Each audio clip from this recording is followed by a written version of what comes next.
dati. Sabi niya, pupuntahan ka na lang daw niya. Sige, tingnan natin ha. Pag pinuntahan ka niya, ibig sabihin nun, love ka niya. Ganon, tingin niyo po. Pag yung sinabing hihintayin, wala yun. Wag. Kailangan puntahan ka niya. Ipakita niya ang kanyang pagmamahal sa'yo. Punta nga daw, sinabi niya. Napakita na niya, ay, napakita tuloy na. Hindi, pero sinabi niya sa akin, pupunta nga daw. Oo, na-meet ko po. Nagpunta ka ng Cebu?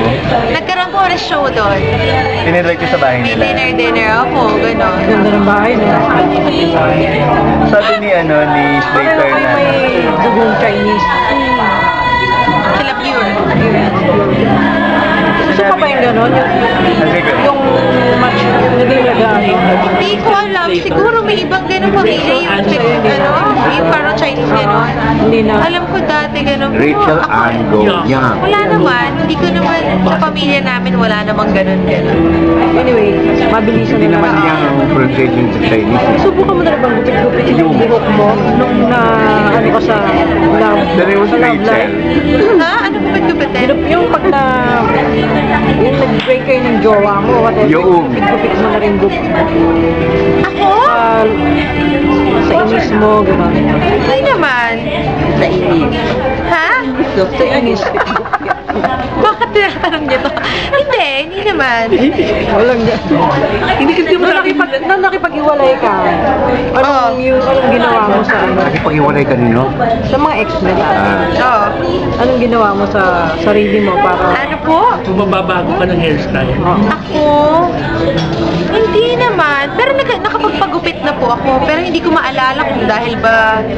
Hindi naman. New look lang. new look So, lang? hindi mo pinagtutuunan yung hindi ka nagbabago ng hairstyle mo kapag nakikipag-break? Kasi usually yung mga girls ganun na.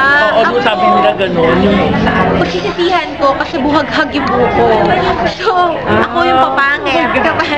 Kasi kulot yung hair ko eh. Oo, sayang. Masisira naman yung... Rebanded ba yan? Oo eh. Hindi, pagsisisihan ko, diba? So, ingat na ingat ka Oo. kung ano mang gawin. Kulot kasi eh. Ako maganda. Hindi ko alam. Dumating na ba yung time na hindi botang parents mo sa lalaking gusto mo? Bakit ito ang topic natin? Hindi tinatanong na namin. Nagpapanog lang siya. Kasi natulat na yung mga... Parents ko, may mga ganon, syempre, kapag magulang din naman yan. May parents ko Yung sa protect. mga ex mo, meron ba doon? Na hindi? Meron naman. Oo.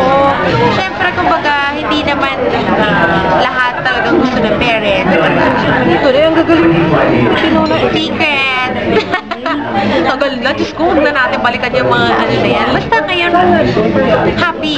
Pero kay Slater, boto Boto sila. sila. Dumadalaw minsan yun, okay naman. Okay naman mama ko. Wait naman eh.